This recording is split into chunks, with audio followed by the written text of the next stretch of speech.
आप अनशन मत लगाना, या आपके जो 6 साथी गए हैं उन पर किसी तरह का आरोप मत लगाना। कल जाके कोई दोगली बात नहीं होनी चाहिए। जो बात है पूरी ईमानदारी से आपके बीच में रख रहा हूँ, डिस्कस आप कर लेना कि सार्थक रही है या नहीं रही है, पॉजिटिव रही है या नहीं रही है। मेरी नजर में वो मैं बता रहा हूँ, आपकी नजर में वो आप डिसाइड करेंगे, ठीक है। तो आप पहले ध्यानपूर्वक सुनिएगा।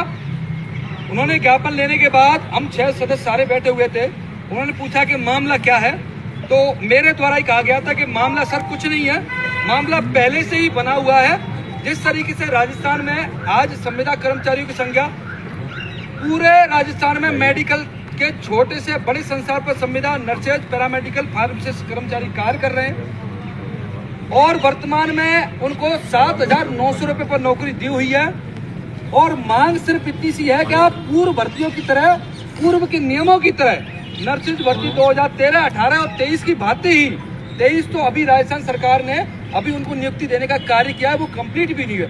उनकी भांति हमें परमानेंट करवाने के लिए हम जो नियम बने हुए हैं उनमें आप परिवर्तन कर रहे हैं। हम नहीं चाहते कि उनमें किसी तरह का परिवर्तन किया जाए। मेरे द्वारा ये बात सर्वप्रथम रखी गई है, इसके गवाह हैं आप पांचों व्यक्ति।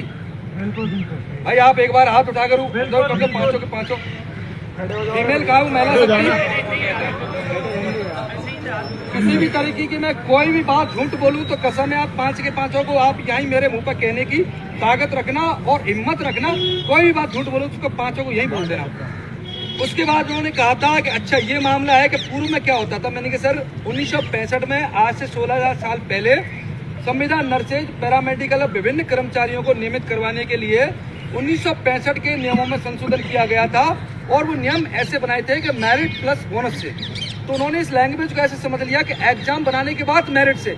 मैंने कहा नहीं सर, एग्जाम तो परीक्षा लेने आने के बाद, वो एग्जाम से मेरिट बनाना अलग तरीका होता है। यहाँ पर मेरिट को मैंने डिस्क्राइब भी किया था कि मेरिट यहाँ पर जो हमारी 12th की क्वालिफाई परसेंटेज होता है उसका, और जो हमारा प्रशिक्षण है 3 या 4 साल का उसका, उन प्रशिक्षण की मेरिट बनाकर उसका हाफ किया जाता है।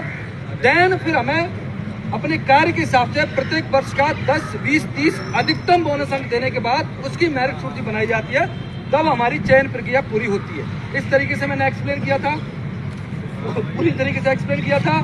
हाँ बिल्कुल।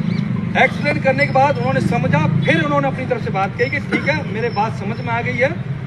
फिर मेरे द्वारा ये कहा कि सर बिल्कुल आपने इसको मौखिक रूप से समझा भी है, लेकिन मैं आपसे हाथ जोड़कर इतनी विनती करना चाहता हूँ कि ये बात आज पहली बार नहीं कही जा रही है। ये बात राजस्थान सरकार के माननीय मुख्यमंत्री जी को डायरेक्ट जनप्रतिनिधियों के माध्यम से, ज्ञापन के माध्यम से और कई बार उन तक पहुंचा चुके हैं, लेकिन किसी तरीके से हमारी सुनवाई नहीं हो रही है। आप मान के चलो भाजपा सरकार के कितने जनप्रतिनिधि हैं, उनके माध्यम से भी हम उनके जनप्रतिनिधियों की पूरी शीट बनाकर उनको पेश कर चुके हैं। लगभग 125 लोगों की सीट बनाकर उनकी डिजायर बनाकर उनको दे चुके हैं। तो ये बात उनके पास पहले से ही है, लेकिन फिर भी हमारे विभाग के जो अधिकारी हैं हमारे कार्य का समाधान करने की बजाय लगातार नियमों में संशोधन कराने की फाइल चला रहे हैं। और मैंने ज्ञापन को उठाकर वो आपका पत्र जो लगा हुआ था 30/3/2026 का, उसको भी दिखाया और अखबार की न्यूज को भी दिखाया उनके सामने। मैंने कहा सर ये बहुत गंभीर विषय है।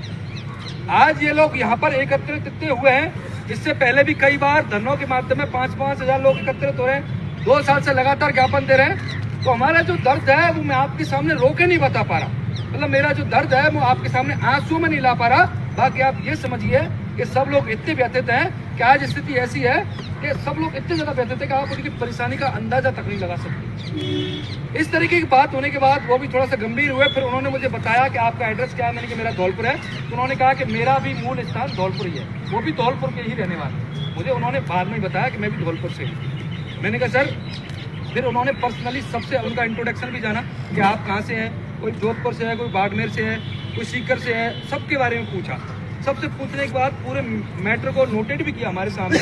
देन वो कह सकते थे, मैंने कहा सर देखो आपने नोटेड कर लिया और वहाँ पे लोग बैठे, मैं जाके उनके बीच में कहूँगा अगर इसका परिणाम मान लो 10 दिन में, 15 दिन में या 25 दिन में नहीं निकलता है और इसका विपरीत परिणाम जो चल रहा है वो अंजाम तक पहुँचता है, तो कहीं ना कहीं नर्सेज और जो भी कर्मचारी यहाँ पर बैठे हुए पैरामेडिकल जितने भी फार्मासिस्ट आती हैं उनके लिए एक बहुत गंभीर स्थिति बन जाएगी। और उन पर सिर्फ और सिर्फ या तो वो कोई बहुत बड़ा कदम उठाएंगे, मतलब बहुत बड़ा कदम। आज स्वास्थ्य भवन का 1 घंटे गेट बंद किया है, हो सकता है भविष्य में स्वास्थ्य भवन की बिल्डिंग पर चढ़कर ऊपर से भी कूद सकते हैं।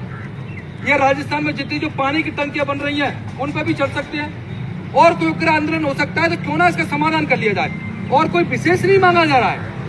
आप मुख्यमंत्री जी को ये समझाइए, ईट से दीजिए कि कोई विशेष अलग से नहीं मांग रहे हैं। जो सरकार पहले से ही देती आ रही है वही मांग रहे हैं, कुछ चेंजेस नहीं करवा रहे हैं। जो बना हुआ है उसी को यथावत रखते हुए मांग रहे हैं।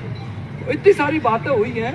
और इससे पहले जैसे मैं एक बार गया हूँ, आप भी कई बार गए हैं, कई बार आप रोज भी जाते हैं। मुझे नहीं लगता कि इससे पहले इतनी बातें अपनी किसी के बीच में हुई है। नहीं, इतनी बातें हुई हैं नहीं। और उन्होंने आश्वस्त भी किया है। और मैं कहता हूं अब इसका अवलोकन आप अपने हिसाब से कीजिए कि अब अपन को किस तरीके से करना है। मैं अपनी राय बता देता हूं आपको। मेरा ये मानना है कि यह स्वास्थ्य भवन यहीं की यहीं है। पुलिस प्रशासन के सीनियर अधिकारी हमारे बीच में बैठे हुए हैं। मान लो हम समय लेकर थोड़ा सा इसको समय दें और अपना प्रयास जारी रखते रहें। दूसरा प्रयास जैसे हमारा आंदोलन का लगातार चल ही रहा है, एक धरना वो चल ही रहा है, चाहे वो कितनी भी परिणाम तक पहुंचा है वो भी चल रहा है। एक दूसरे धरने की तैयारी हम कर रहे हैं, उसकी परमिशन हमने लगाई दी है, मिल गई है परमिशन। तो यह भी इसके लिए आपको ताली बजानी चाहिए कि दूसरे आप किसी भी तरीके से किसी भी जगह पर किसी भी तरीके से कमजोर नहीं है। आंदोलन आपका जो पहले था वो आज भी जारी है और जब तक आपकी लड़ाई समाप्त नहीं होती है तब तक अनवरत अनप्रयास जारी रहेगा। रहेगा कि नहीं रहेगा? तो मेरा ही मानना है कि जिस उद्देश्य के लिए आज हम यहाँ एकत्रित हुए, आज आपने जिस उद्देश्य के लिए वो लगभग अब पूरा हो चुका है। फिर भी आपको किसी को भी ये लगता है, मैं नहीं मानता कि किसी आप में से कोई बड़ा ही आदमी हो, किसी भी बहन को, किसी भी भाई को, एक छोटे व्यक्ति को, 1 साल वाले को, 2 साल वाले को, 3 साल वाले को, 4 साल वाले को, किसी भी कैडर विशेष को, नर्सेज को, पैरामेडिकल को, फार्मासिस्ट को, किसी को भी लगता है कोई भी बात मन में, आप सार्वजनिक रूप से अपना विचार रखें। मैं आपको विश्वास दिला रहा हूं